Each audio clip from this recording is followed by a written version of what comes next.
Numbers कल आ गए थे मार्केट आज में, लेकिन कॉन कॉल के बाद स्टॉक टूटा। आज सुबह हमने डिस्कशन भी किया था कि आज का शायद सबसे वीक नंबर रिएक्शन रहेगा। ब्रोकरेजेस के भी नेगेटिव व्यूज़ थे, लेकिन यतिन से एक बार फिर डिटेल में समझ लेते हैं कि क्यों इतनी बड़ी गिरावट आई स्टॉक में। Yatin, good afternoon. Good afternoon. Brokerages तो स्टॉक पे अंडरवेट ही है, और अगर हम कॉन्फ्रेंस कॉल की बात करें तो यहाँ मैनेजमेंट ने इनका जो कोर केमिकल बिजनेस है, यहाँ चाइनीज कंपटीशन के बढ़ने के कारण कहा कि शायद यहाँ से जो ग्रोथ टारगेट्स इन्होंने सेट किए थे वो शायद मीट ना कर पाए।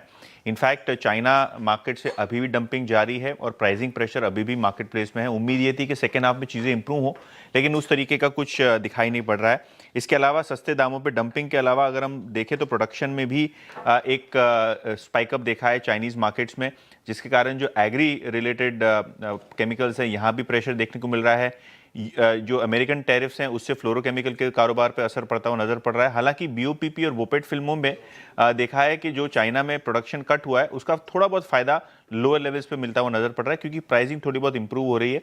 लेकिन क्लियरली जो जियोपॉलिटिकल सिचुएशन है, जो ट्रेड डील सिचुएशन है, उसके कारण जो केमिकल बिजनेस है और जो ओवरऑल डिमांड है प्रोडक्ट्स की, वहां धीमापन देखने को मिला है, जिसके बाद स्टॉक में अभी 7% का आप करेक्शन देख रहे हैं। 7% करेक्शन यहाँ पर। याद रखिएगा, ये प्राइस डैमेज एसआरएफ को इस दौर की लोवेस्ट ट्रैजेक्टरी पे ले आया है। 21 अप्रैल 2025 के बाद एक हल्का सा टेक चेक लूँगा यहाँ पे मानस। दरअसल ये प्राइस 2671 2680 वही है जो कि जनवरी 2025 का मेरे ख्याल से ब्रेकआउट पॉइंट था, जब ये स्टॉक अपनी ऑल टाइम हाई ट्रैजेक्टरी में गया।